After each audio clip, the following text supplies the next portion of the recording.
ആ ഫോട്ടോയിൽ ഒരു സംവാദം നടക്കുന്നുണ്ട് അവർ തമ്മിൽ അല്ലേ. ആ രീതിയിലാണ് നമുക്ക് ഫോട്ടോയ്ക്ക് ഒരു സ്റ്റോറി കൊടുക്കേണ്ടത്. ഹലോ ഫ്രണ്ട്സ്, ഞാൻ കൊച്ചു. മോഡേൺ മല്ലൂസിലേക്ക് വീണ്ടും സ്വാഗതം. നിങ്ങളെല്ലാവരും വളരെ സുഖമായിരിക്കുന്നു എന്ന് പ്രതീക്ഷിക്കുന്നു. അപ്പോൾ നമ്മൾ കഴിഞ്ഞ ആഴ്ച പറഞ്ഞ പോലെ തന്നെ സ്മാർട്ട് ഫോൺ ഉപയോഗിച്ച് കിടിലൻ ഫോട്ടോസ് എങ്ങനെ എടുക്കാം എന്നുള്ളതാണ് നമ്മളിത് പഠിക്കാൻ പോകുന്നത്. ആൻഡ്രോയിഡ് ആണെങ്കിലും ശരി, iOS ആണെങ്കിലും ശരി. ഈ വീഡിയോ നമ്മൾ ഒരു 4 എപ്പിസോഡായിട്ടായിരിക്കും കവർ ചെയ്യുന്നത്. ഫോട്ടോഗ്രാഫിയിലെ കിടിലൻ ഫോട്ടോസ് എങ്ങനെ എടുക്കണം എന്നുള്ള എല്ലാ തന്ത്രങ്ങളും തന്നെ നമ്മൾ ഫസ്റ്റ് എപ്പിസോഡിൽ കവർ ചെയ്യും. എഡിറ്റിങ്ങും മറ്റു കാര്യങ്ങളും വരുന്ന എപ്പിസോഡുകളിൽ നമ്മൾ കവർ ചെയ്യുന്നതായിരിക്കും. അപ്പോൾ നമുക്ക് വീഡിയോയിലേക്ക് കിടക്കാം.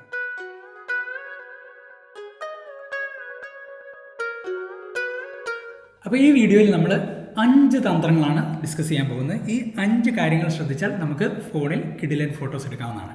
അപ്പോൾ ആദ്യത്തെ പോയിന്റ് എന്ന് പറയുന്നത് നമ്മുടെ മാനസികാവസ്ഥ അല്ലെങ്കിൽ മൈൻഡ് സെറ്റാണ്. ആദ്യമായിട്ട് തന്നെ നമ്മൾ നമ്മുടെ ഫോണിനെ ഒരു ക്യാമറ പോലെ ട്രീറ്റ് ചെയ്യണം. അതായത് നമ്മൾ സാധാരണ എന്താ ചെയ്യുന്നത് വെച്ചാൽ ചവർ പോലെ കുറേ ഫോട്ടോ എടുത്ത് 100 കണക്കിന് ഫോട്ടോ എടുക്കും. അതിലൊരു 3-4 നല്ല ഫോട്ടോ ഉണ്ടാവും. അങ്ങനെ ചെയ്യുന്നതിന് പകരം നമ്മൾ ഒരു ദിവസം എടുക്കുന്ന ഫോട്ടോസിൻ്റെ എണ്ണം കുറയ്ക്കുക. എന്നിട്ട് എല്ലാ ദിവസവും ഒരു ഫോട്ടോയെങ്കിലും വീതം എടുക്കുക. അതായത് കൺസിസ്റ്റൻസി വേണം, പക്ഷേ ചവർ പോലെ ഫോട്ടോസ് എടുക്കരുത്. നമ്മൾ ഓരോ ഫോട്ടോ എടുക്കുന്നതിന് മുമ്പും ചിന്തിക്കണം, ഓക്കെ ഈ ഫോട്ടോ നന്നാക്കാൻ എനിക്ക് എന്താണ് അഡീഷണൽ ആയിട്ട് ചെയ്യാൻ പറ്റുക, ഓക്കെ ക്രിയേറ്റീവായിട്ട് എങ്ങനെ ചെയ്യാൻ പറ്റും എന്ന് ചിന്തിക്കാൻ ഒരു സെക്കൻഡ് സമയം മാറ്റി വെക്കുക. എന്നിട്ട് ഫോട്ടോ എടുക്കുക. അപ്പം ഇത്രയുള്ളൂ ചെയ്യേണ്ട ഒന്നാമത്തെ കാര്യം. എടുക്കുന്ന ഫോട്ടോസിൻ്റെ എണ്ണം കുറയ്ക്കുക. ഡെയിലി ഒരു ഫോട്ടോ വീതമെങ്കിലും എടുക്കുക. ഇങ്ങനെ ചെയ്യുമ്പോൾ നമ്മൾ ഓരോ ഫോട്ടോയ്ക്കും നമ്മൾ കൊടുക്കുന്ന വാല്യൂ കൂടുകയും ഫോട്ടോ കിടിലമാവാനുള്ള സാഹചര്യം തയ്യാറാവുകയും ചെയ്യും. ഇതാണ് നമുക്ക് ആദ്യം വേണ്ട കാര്യം. ഓക്കെ, ഇനി നമ്മളുടെ രണ്ടാമത്തെ കാര്യത്തിലേക്ക് കടക്കാം. രണ്ടാമത്തെ കാര്യം എന്ന് പറയുന്നത് എക്സ്പോഷറും ലൈറ്റിങ്ങുമാണ്. ഓക്കെ, പലപ്പോഴും ഒരു ഫോട്ടോയ്ക്ക് വേണ്ട ഏറ്റവും പ്രധാനപ്പെട്ട കാര്യങ്ങളിലൊന്നാണ് എക്സ്പോഷർ. എക്സ്പോഷർ പോയി കഴിഞ്ഞാൽ പിന്നെ പറഞ്ഞിട്ട് കാര്യമേ ഇല്ല. അപ്പോൾ ഈ ഒരു ഫോട്ടോ നമുക്ക് നോക്കിക്കഴിഞ്ഞാൽ നമുക്ക് കാണാൻ പറ്റും, ഇതിലെ സബ്ജക്റ്റ് എന്ന് പറയുന്നത് ഈ സൈക്കിളാണ്. പക്ഷേ ഈ സൈക്കിൾ അണ്ടർ എക്സ്പോസ്ഡ് ആണ്. മറ്റുള്ള ഭാഗങ്ങളിലാണ് കൂടുതൽ ലൈറ്റ് ഉള്ളത്. അതുകൊണ്ട് തന്നെ ഈ ഫോട്ടോ ഒരു നല്ല ഫോട്ടോ അല്ല എന്ന് പറയേണ്ടിയിരിക്കുന്നു. സബ്ജക്റ്റിൽ നമ്മുടെ ഫോക്കസ് വരേണ്ട സബ്ജക്റ്റിൽ ആവശ്യത്തിന് ലൈറ്റ് ഇല്ലാതിരിക്കുന്ന ഈ അവസ്ഥ നല്ലതല്ല. അപ്പോൾ നമ്മളെപ്പോഴും നമ്മുടെ സബ്ജക്റ്റിൽ ലൈറ്റ് വരത്തക്ക രീതിയിൽ വേണം പരമാവധി ഫോട്ടോ എടുക്കാൻ. ഇനി ഔട്ട്ഡോർ ആണെങ്കിൽ സൂര്യപ്രകാശം പരമാവധി ഉപയോഗപ്പെടുത്തുക.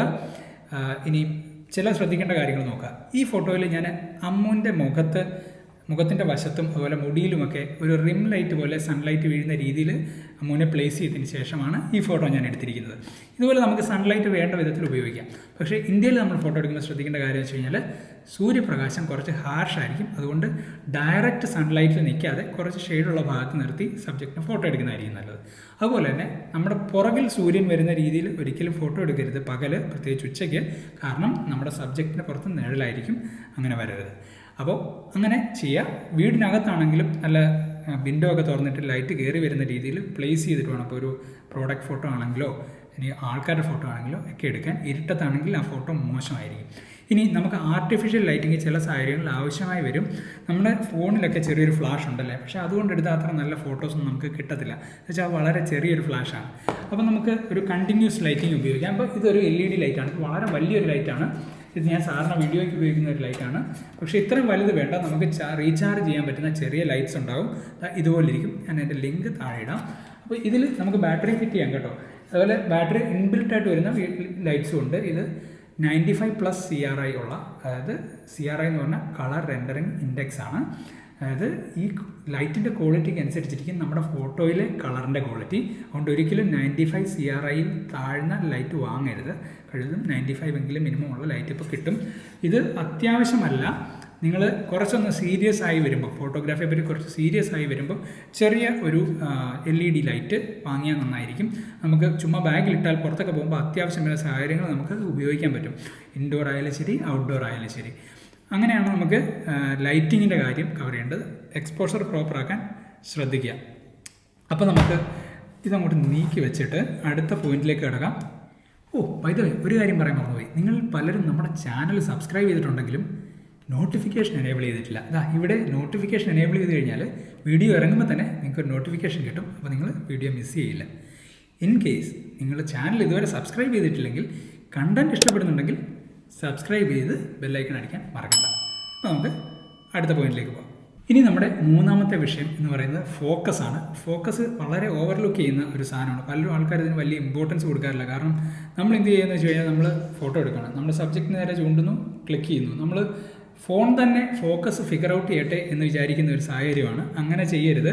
നമ്മൾ ഫോട്ടോയിൽ നമ്മുടെ ഫ്രെയിം ചെയ്തതിന് ശേഷം നമുക്ക് ഏത് സബ്ജക്റ്റിനെയാണോ ഫോക്കസ് ചെയ്യേണ്ടത് അതിലൊന്ന് ടാപ്പ് ചെയ്ത് കൊടുക്കുക, ഒന്ന് ടച്ച് ചെയ്ത് കൊടുക്കുക. അപ്പോൾ നമ്മുടെ ഫോൺ കറക്റ്റായിട്ട് അതിനെ ഫോക്കസ് ചെയ്യും. അതിനുശേഷം മാത്രം ക്ലിക്ക് ചെയ്യുക, ഫോക്കസ് ഉറപ്പ് വരുത്തിയതിന് ശേഷം. ഉദാഹരണം പറയാം, ഞങ്ങൾ കഴിഞ്ഞ ദിവസം മഞ്ഞ് പെയ്യുന്ന ഒരു ദിവസമായിരുന്നു കേട്ടോ. ഫോട്ടോ എടുക്കാൻ പോയി.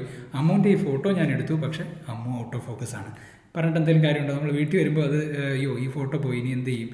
വിഷമിച്ചിട്ട് കാര്യമില്ല. ഭാഗ്യവശാൽ അന്ന് ഞാൻ രണ്ടാമത് വീണ്ടും ഒരു ഫോട്ടോ എടുത്ത് അത് ഫോക്കസ് ഉള്ള രീതിയിൽ തന്നെയാണ് എടുത്തത്.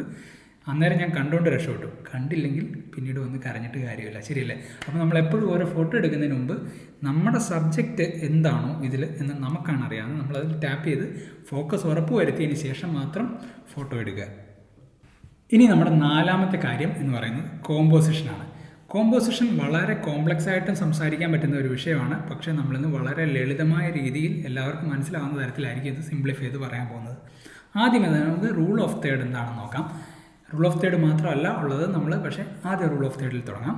നമ്മൾ നോക്കിക്കഴിഞ്ഞാൽ ഫോട്ടോയെ ഇങ്ങനെ വെർട്ടിക്കലായിട്ടും ഹൊറിസോണ്ടലായിട്ടും നമുക്ക് തിരിക്കാം, 3 പീസുകളായിട്ട് തിരിക്കാം. അങ്ങനെ നോക്കുമ്പോൾ നമുക്ക് ഇങ്ങനെ 4 ക്രോസ് സെക്ഷണൽ പോയിൻറ്റ്സ് കിട്ടും.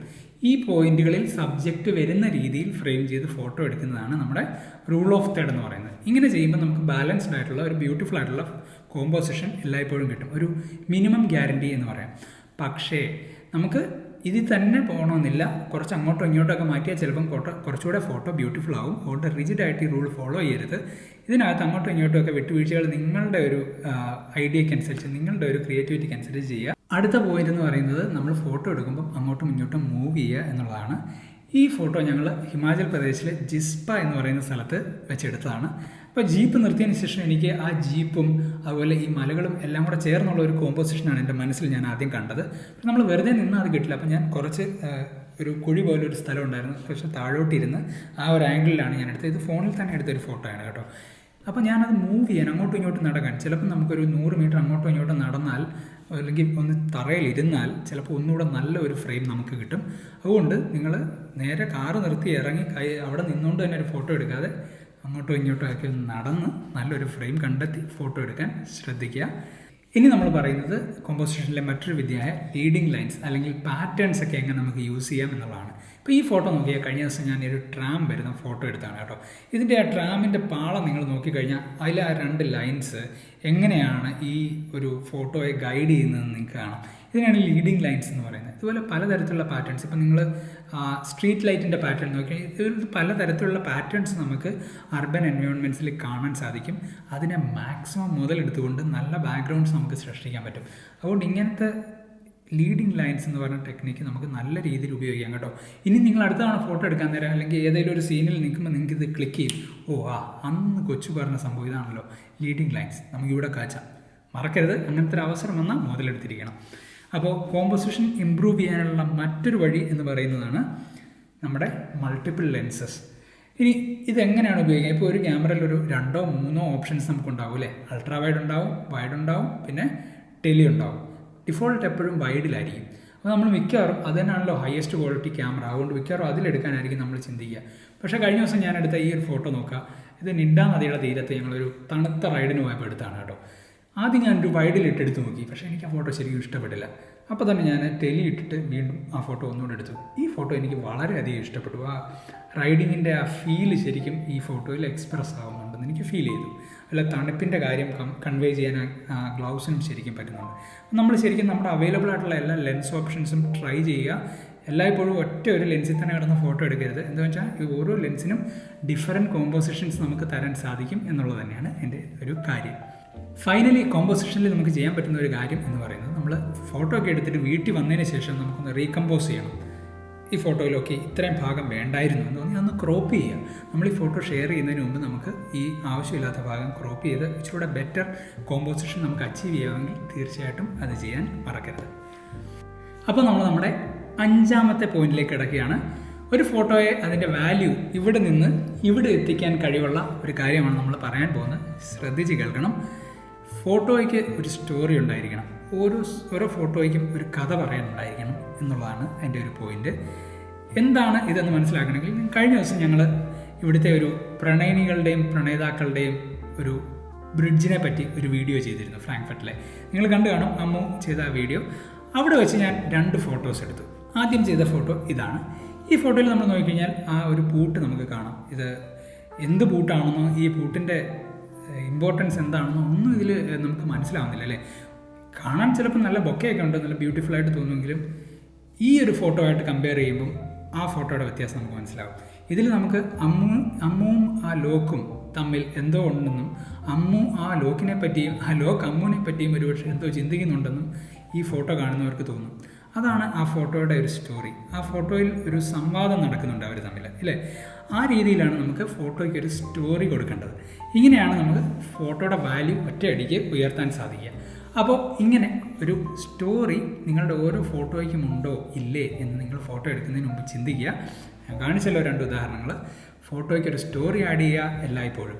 സ്റ്റോറി ഇല്ലാത്ത ഫോട്ടോ ആണോ നിങ്ങൾ എടുക്കുന്നത്, ചിന്തിച്ചിട്ട് വേണം ആ ഫോട്ടോ അടുത്തതാണ് എടുക്കാൻ. അപ്പോൾ ഈ വീഡിയോയിൽ നമ്മൾ പറഞ്ഞ 5 പോയിന്റ് നിങ്ങൾ ട്രൈ ചെയ്ത് നോക്കണം കേട്ടോ. എന്നിട്ട് നിങ്ങൾക്ക് എന്തെങ്കിലും ചോദ്യമോ കൺഫ്യൂഷനോ ഉണ്ടെങ്കിൽ തീർച്ചയായും ഇവിടെ കമൻറ്റിൽ ചോദിച്ചാൽ മതി. അതുപോലെ തന്നെ നിങ്ങൾ ഈ 5 വിദ്യകൾ ഉപയോഗിച്ച് നല്ല കിടിലൻ ഫോട്ടോസ് എടുത്തതിന് ശേഷം അതിൻ്റെ ലിങ്ക് ഇവിടെ ഷെയർ ചെയ്താൽ ആ ഫോട്ടോ നമുക്കും എനിക്കും അമ്മുവിനും ബാക്കി നമുക്ക് എല്ലാവർക്കും നമ്മുടെ കമ്മ്യൂണിറ്റിയിലുള്ള നിങ്ങൾക്ക് എല്ലാവർക്കും അത് കാണാനും സാധിക്കും. ഞാനത് റിവ്യൂ ചെയ്തതിന് ശേഷം എൻ്റെ ഒപ്പീനിയൻ നിങ്ങൾക്ക് പറയാനും സാധിക്കും. അപ്പോൾ നിങ്ങൾക്ക് എന്തെങ്കിലും എൻ്റെ ഒപ്പീനിയൻസ് വേണമെങ്കിൽ തീർച്ചയായിട്ടും അതിൻ്റെ ലിങ്ക് താഴെ ഇടുക. പിന്നെ നമ്മൾ ഈ വീഡിയോയിൽ പല ഫോട്ടോസും കണ്ടു അല്ലേ. ഈ ഫോട്ടോസ് എല്ലാം തന്നെ ഞങ്ങളുടെ ഇൻസ്റ്റാഗ്രാം സ്ട്രീമിൽ ഞങ്ങൾ ഷെയർ ചെയ്യുന്നുണ്ട്. നിങ്ങൾ ഇതുവരെ ഇൻസ്റ്റാഗ്രാം ഫോളോ ചെയ്തിട്ടില്ലെങ്കിൽ ഇതാണ് ഞങ്ങളുടെ ഇൻസ്റ്റാഗ്രാം, ലിങ്ക് ഡിസ്ക്രിപ്ഷനിലിടാം. തീർച്ചയായിട്ടും ഞങ്ങളുടെ പേജ് നോക്കിയാൽ നിങ്ങൾക്ക് അവിടെ ഈ ഫോട്ടോഗ്രാഫിയുമായിട്ട് ബന്ധപ്പെട്ടുള്ള കൂടുതൽ ഡിസ്കഷൻസ് നമുക്ക് അവിടെ ചെയ്യാൻ സാധിക്കുന്നതായിരിക്കും. അപ്പോൾ ഈ വീഡിയോ നിങ്ങൾക്ക് ഇഷ്ടപ്പെട്ടെങ്കിൽ തീർച്ചയായിട്ടും ലൈക്ക് ചെയ്യുക, ഷെയർ ചെയ്യുക. ചാനൽ സബ്സ്ക്രൈബ് ചെയ്തിട്ടില്ലെങ്കിൽ കണ്ടന്റ് ഇഷ്ടപ്പെടുന്നുണ്ടെങ്കിൽ തീർച്ചയായിട്ടും ചാനൽ സബ്സ്ക്രൈബ് ചെയ്യുക, ബെല്ലൈക്കൺ അമർത്താൻ മറക്കരുത്. അപ്പോൾ അടുത്ത ആഴ്ച ഇതിൻ്റെ 2ാം ഭാഗവുമായിട്ട് നമുക്ക് വരാം. അതുവരെ ടേക്ക് കെയർ, ബൈ ബൈ.